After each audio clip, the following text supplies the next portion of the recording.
Students of CBSE board class 10 class 2। बच्चों, आज हम आपके बोर्ड एग्जाम के रिगार्डिंग बहुत इंपॉर्टेंट इंफॉर्मेशन आपके साथ शेयर करने वाले हैं। जो ये सेशन है हमारा 2024, आप जानते हो 2023-24 का जो सेशन है उसमें बहुत से चेंजेस आए हैं और एक बहुत ही इंपॉर्टेंट न्यूज़ जो आई है जिसको आप समझ सकते हैं कि बहुत ही मुश्किल भरा न्यूज़ है आप लोगों के लिए कि सीबीएसई में इस बार एमसीक्यू इतने बढ़ा दिए गए हैं जिससे बच्चों का 100% स्कोर करना बहुत मुश्किल हो गया है।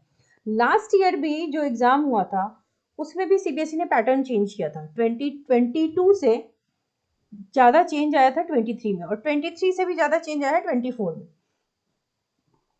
लास्ट ईयर जो बोर्ड रिजल्ट आया उसमें बहुत से बच्चों के कंपार्टमेंट भी ज्यादा आए। फुल मार्क्स स्कोर करने वाले यानी कि 100% लाने वाले बच्चों की संख्या भी कम थी। तो इस बार सीबीएसई ने और ज्यादा चेंजेस कर दिए। एमसीक्यू के बढ़ने से और घटने से फायदा नुकसान क्या है? एमसीक्यू के साथ दिक्कत यह है कि उसमें तो ऑप्शंस होते हैं ना, it is a multiple choice question. तो दैट क्वेश्चन जो है उसमें या तो आंसर राइट है या रॉन्ग है। नंबर सही है तो आपके पूरे नंबर आ गए, गलत है तो पूरे कट भी जाते हैं।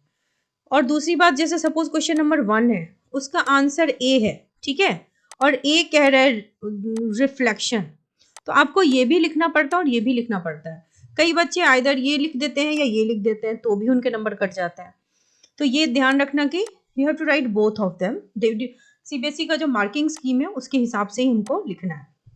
सो सीबीएसई ने इस बार जो ड्रास्टिक चेंजेस किए एग्जाम से कुछ दिन पहले, उस वजह से बहुत सी दिक्कतें आपको फेस करनी है। आप अभी जो 1.5 महीने बचे हुए हैं उसमें उस चीज को ठीक करने की कोशिश कीजिए। मल्टीपल चॉइस की तैयारी कीजिए, प्रैक्टिस कीजिए, क्योंकि यहाँ पे बच्चों के मार्क्स थोड़े से मुश्किल हो जाते हैं। सही है तो सही है, गलत है तो पूरे ही गलत। इसी कारण से जिले के जो स्कूल है सीबीएसई को इन्हीं सवालों को लेकर विशेष तैयारी करवाई जा रही है स्कूल के स्टूडेंट्स की। ठीक है, अब सीबीएसई की ओर से जो एमसीक्यू क्वेश्चंस में बढ़ोतरी हुई है, ऐसे में इस साल स्टूडेंट्स के लिए स्कोर बढ़ाना थोड़ा मुश्किल है, आसान नहीं होगा। सीबीएसई ने हर सब्जेक्ट में 16 से 40 नंबर तक के, अब सोचो ना, 16 से 40 नंबर तक के बहुविकल्पी यानी कि मल्टीपल चॉइस क्वेश्चन को बढ़ा दिया है। अब इस कारण से देखो, जब पूरी थ्योरी होती है ना तो कई बच्चे स्कोर कर लेते हैं, ठीक है, लेकिन जब एमसीक्यू है, मान लो लास्ट मोमेंट एग्जाम, तो तुम्हारी तैयारी बहुत सही है, बट फिर भी कई बार होते हैं कि बच्चे वहां जाकर के ना क्वेश्चन कहीं गलत पढ़ लिया या कुछ ऐसा हो गया। मैं हर साल बच्चे को देखती हूँ तो उसमें मैंने कई बच्चे ऐसे देखे हैं जो जब पहले वाला पैटर्न था उसमें कई बच्चे 95 प्लस तो बहुत इजीली स्कोर कर लेते थे और जो बच्चे बहुत मेहनत करते थे वो फुल मार्क्स भी ले आते थे। लेकिन अब क्या हो गया ना, जैसे आप एग्जाम में देते हो तो थोड़ी सी एंजाइटी होती है, तो वहां पर कई बार क्वेश्चन आप गलत रीड कर लेते हो, क्वेश्चन मांग कुछ और है आपसे और आपने समझ कुछ और लिया, तो कई बच्चे वहां भी गलती कर देते हैं। कई बच्चे वर्ड सही से रीड नहीं कर पाते, तो एमसीक्यू में पूरा ही गलत हो जाता है। लेकिन जब वो थ्योरेटिकल क्वेश्चन होता है ना, आप अगर पार्ट बाय पार्ट भी लिख देते हो तो कई बार टीचर बड़ी लीनियंटली मार्क्स देते हैं और एंड आप बहुत अच्छा स्कोर कर जाते हैं।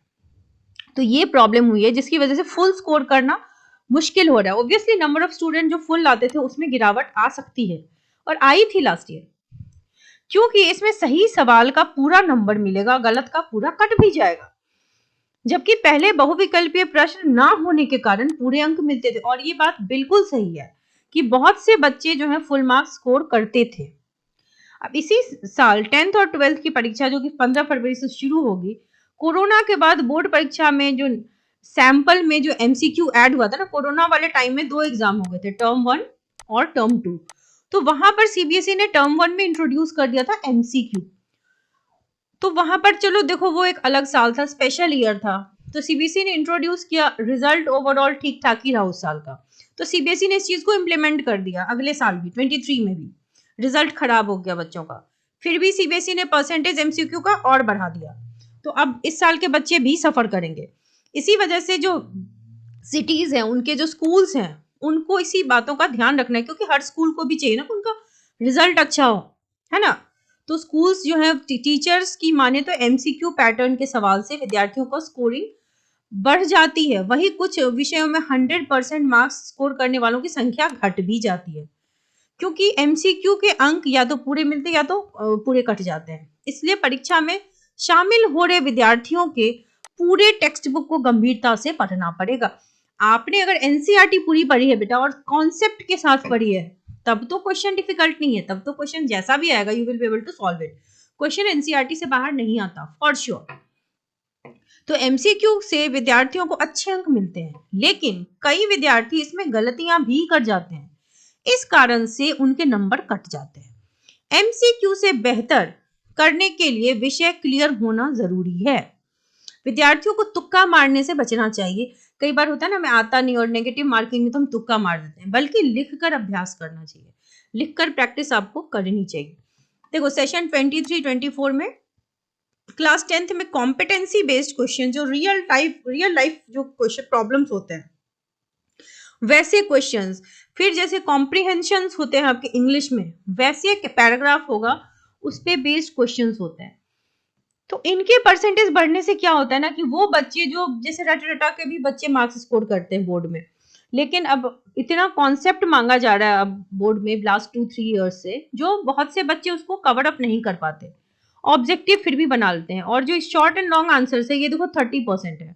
तो यहाँ पे क्या होता है ना, स्टेप मार्किंग हो जाती है, अटेम्प्ट्स के नंबर मिलते हैं, तो ये वाला जो सेक्शन है उसको घटा दिया गया और छोटा कर दिया गया। It is only 30% for class 10। Class 12 की बात करें तो कॉम्पिटेंसी बेस्ड जो है वो 40% है, ऑब्जेक्टिव टाइप 20% है, और बचा हुआ जो परसेंटेज है वो आपके इसका है शॉर्ट एंड लॉन्ग आंसर्स का। तो 10th और 12th में जो है वो नया जो इम्प्लीमेंटेशन है उस वजह से बहुत दिक्कतें आ रही हैं। मार्क्स तो 100 का ही रहेगा, थ्योरी और प्लस इंटरनल मिला करके क्लास 10th वालों को पास होना है और 12th वालों को इंडिविजुअली थ्योरी और प्रैक्टिकल में पास होना है। 12th वालों को देखो 70 में 23 मिनिमम लाना है और 80 में 27 इंडिविजुअली। 10th वालों के साथ ये है कि 13, अगर आप 13 to 15 थ्योरी में ले आते हैं तो प्रैक्टिकल में आपको 18 से 20 तो मिल ही जाता है, तो यू आर डेफिनेटली पास। अच्छे से पढ़ाई आपकी करनी इसीलिए बहुत जरूरी है। उन बच्चों की जिनकी तैयारी नहीं हुई है उनके लिए crash course for class 12 chemistry launch कर दिया गया है। If you want to score full marks, अभी भी तैयारी नहीं है तो आप बैच ज्वाइन कर सकते हैं। 15th Jan से batches are going to start और जूम पे क्लासेस होंगी। 15th Jan से क्लासेस होंगी via Zoom and class fees is ₹1000। Once आप पे करोगे पूरी केमिस्ट्री आपको with important notes, important concepts, जो भी कंटेंट है, एक्सपेक्टेड क्वेश्चंस या गेस्ट क्वेश्चंस की सारी PDFs, everything will be provided to you. इस आईडी पे आप मुझे मेल कर सकते हैं, इस नंबर पे व्हाट्सएप कर सकते हैं। क्लासेस जूम पे होगी तो आप 1-to-1 इंटरेक्शन भी कर सकते हैं। एटलीस्ट 3 क्लासेस अ वीक होंगी, प्लस एड ऑन होगा जब एग्जाम बिल्कुल ही नजदीक आ जाएगा तो एंड जो हम रिविजन्स करेंगे that will be based on NCERT. So wish you all the very best. And for class 12th NCERT के हर चैप्टर के 30 इंपॉर्टेंट क्वेश्चंस की वीडियोस बनी हुई है। प्लेलिस्ट की लिंक आपको डिस्क्रिप्शन बॉक्स में मिल जाएगी। सो चैनल के साथ बने रहिए। Wish you all the very best.